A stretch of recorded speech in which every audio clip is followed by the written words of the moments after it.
Number 1, मुझे hair fall की समस्या हुई थी।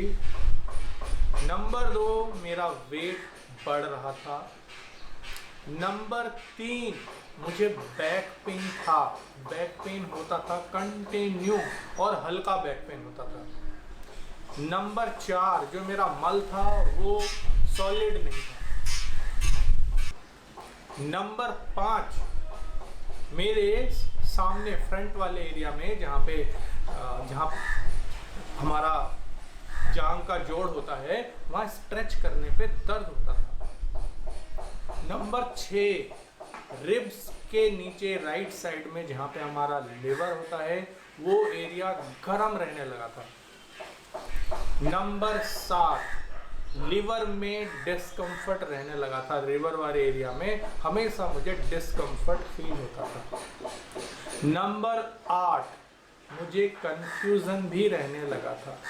और नंबर 9, मेरा चेहरा, मेरा लुक बिगड़ने लगा था, बहुत गंदा दिखने लगा था, जिससे मेरे बिल्कुल करीब के लोग मुझसे कहने लगे थे कि शियार जैसा दिख रहा है आजकल, क्या बात है। फैटी लीवर डायग्नोज हुआ था मुझे कुछ साल पहले। मैं अब पूरी तरीके से ठीक हूँ। मैंने उसे लगभग 3 महीने में पूरी तरीके से रिवर्स कर लिया था।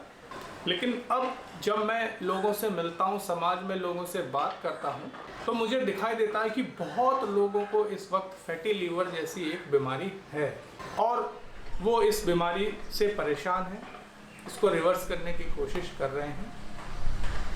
तो मुझे लगा कि क्यों ना जो फैटी लीवर बीमारी को मैंने रिवर्स किया है, किस तरीके से मुझे ये हुआ था, कैसे मैंने इसे रिवर्स किया, वो सारी बातें मैं लोगों से शेयर करूं, जिससे कि जिन लोगों को ये बीमारी है वो इसे आसानी से रिवर्स कर सकें, और जिनको ये प्री स्टेज में होने वाला है, शरीर में सिम्टम्स आ रहे हैं लेकिन हम लापरवाही कर रहे हैं, तो वो लोग भी इन सिम्टम्स को समझ लें और जल्दी से एक्शन लें और इस बीमारी को होने से बचाएं। इस वीडियो में मैं बताऊंगा कि मुझे कैसे कैसे सिम्टम्स आए थे। जब तक भी मुझे मालूम नहीं था, जब तक भी मेरा डायग्नोस नहीं हुआ था कि मुझे फैटी लीवर है, लेकिन मेरा जो शरीर है वो मुझे अलग अलग सिम्टम्स दे रहा था। तो वो सिम्टम्स आज मैं रिकॉल करता हूँ तो मुझे समझ में आता है कि ये सिम्टम्स आ रहे थे मुझे, और मैं अगर समझ सकता उस वक्त तो मैं बहुत आसानी से पहले ही इस बीमारी को होने से रोक सकता था। चलिए मैं इस वीडियो में आपको वो सारे सिम्टम्स बताता हूँ जो मुझे महसूस हुए थे, जो मुझे हुए थे उस समय। सबसे पहला सिम्टम बड़ा अजीबोगरीब लगेगा। फैटी लीवर जो एक लीवर की बीमारी है, इसकी वजह से सबसे पहला जो मुझे सिम्टम आया था वो मेरा हेयर फॉल होता था। बाल मेरे झड़ते थे। मेरे इतने घने बाल थे उस समय, लेकिन वो झड़ने लगे थे। तो मुझे लगता था कि पता नहीं क्यों झड़ रहे हैं, वेदर ख़राब है कि पानी ख़राब है, साबुन या शैम्पू ख़राब है। मैं इनको बदलता था। कितनी ही बार मैं हेयर फॉल से परेशान होकर पूरी तरीके से गंजा हो जाया करता था,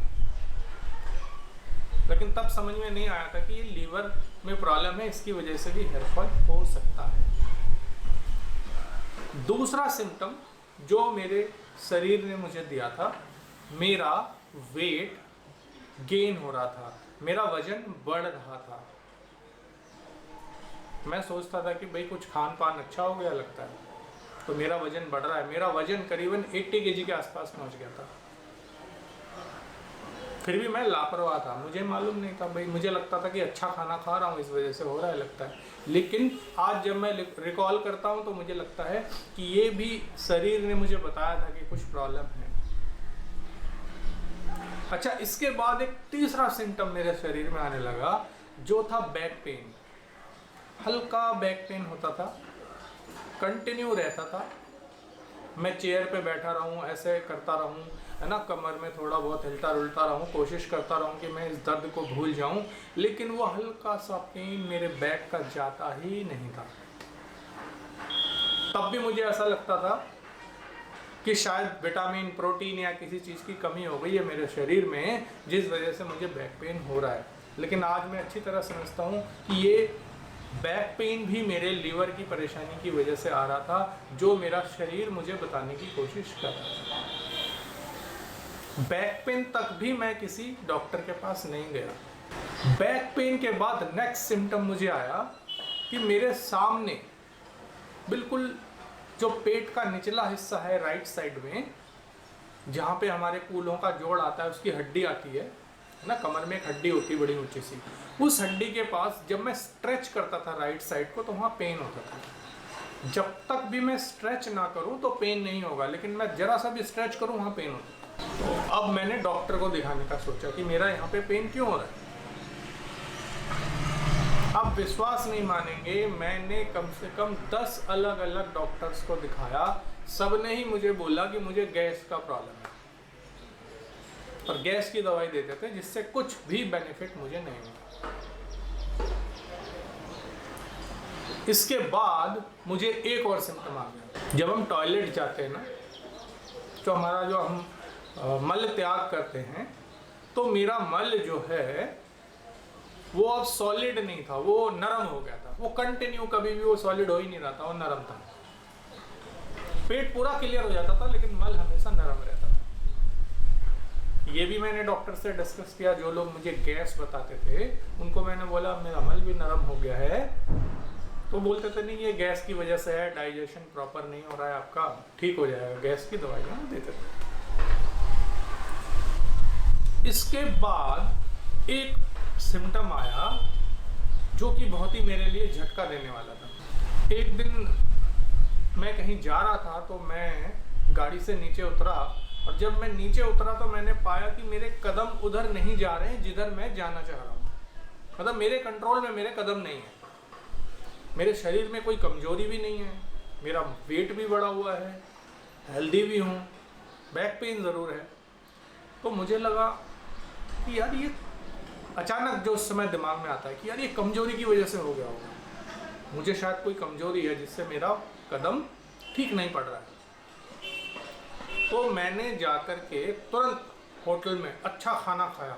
जहाँ जा रहा था वहाँ जाने से पहले अच्छा खाना खाया मैंने। ये बहुत बड़ी गलती थी और मैंने उस दिन से अपना खाना पीना और ज़्यादा कर दिया, बिना कुछ सोचे समझे कि मैं कमज़ोर हो रहा हूँ। लेकिन जो भी मेरे सिम्टम्स आ रहे थे उसमें कोई सुधार नहीं हुआ। इसके कुछ दिनों के बाद मेरे राइट साइड में रिब्स के नीचे वाला पोर्शन जहाँ लिवर होता है वो गर्म रहने लगा। मैं महसूस कर सकता था कि लेफ्ट साइड में नॉर्मल टेम्परेचर है, राइट साइड में रिब्स के नीचे टेम्परेचर ज़्यादा रहता है और धीरे धीरे मुझे वहाँ पे डिस्कम्फर्ट भी रहने लगा। अब मैं डर गया कि मुझे तो कुछ गड़बड़ हो गया है और जो कि मैं किसी को बता नहीं सकता। अगर मुझे कुछ ज़्यादा कुछ बड़ा कुछ हो गया तो इतना सारा पैसा कहाँ से आएगा मेरा ट्रीटमेंट कराने के लिए।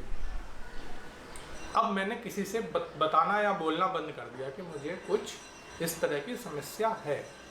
अब मैं सोचता रहा कि अब होगा क्या भाई, अगर इंटरनल ऑर्गन में किसी तरह की कोई परेशानी हो गई और आज का जो सिचुएशन है ट्रीटमेंट कराना पड़ा तो इतना खर्चा कहाँ से कोई करेगा और तो घर में तो हंगामा मच जाएगा। उसके बाद मैंने पाया कि जो मेरा चेहरा है ना, मैं मोटा ज़रूर हूँ लेकिन मेरा चेहरा, मेरा लुक बिगड़ता जा रहा है। मेरा चेहरा अच्छा नहीं दिख रहा है। अब मैं कंफ्यूजन में भी रहने लगा था। मैं बिल्कुल महसूस कर सकता था कि मैं कंफ्यूज हूँ, मुझे बातें याद नहीं रहती। मैं हमेशा कंफ्यूजन में रहता हूँ, इस बीमारी के डर में रहता हूँ, कुछ तो मुझे हो गया है, ऐसा डर में मैं रहता हूँ। मैंने एक डॉक्टर से कंसल्ट किया, बहुत हिम्मत जुटा के कि अब एक डॉक्टर से कंसल्ट करते हैं। तो ये डॉक्टर के पास जाने की शुरुआत थी। इससे पहले के जो सिम्टम्स थे वो मैंने आपको बताया कि ये सिम्टम्स मुझे आए थे कंटिन्यू कई सालों से। मैं आपको ये सिम्टम्स एक बार फिर रिपीट कर देता हूँ, जिससे लोग मुझसे पूछते हैं आपको ऐसा हुआ था क्या, आपको वैसा हुआ था क्या। तो मैं आपको फिर एक बार रिपीट कर देता हूँ मुझे हुआ क्या क्या था। नंबर 1, मुझे हेयर फॉल की समस्या हुई थी। नंबर 2, मेरा वेट बढ़ रहा था। नंबर 3, मुझे बैक पेन था। बैक पेन होता था कंटिन्यू और हल्का बैक पेन होता था। नंबर 4, जो मेरा मल था वो सॉलिड नहीं था। नंबर 5, मेरे सामने फ्रंट वाले एरिया में जहाँ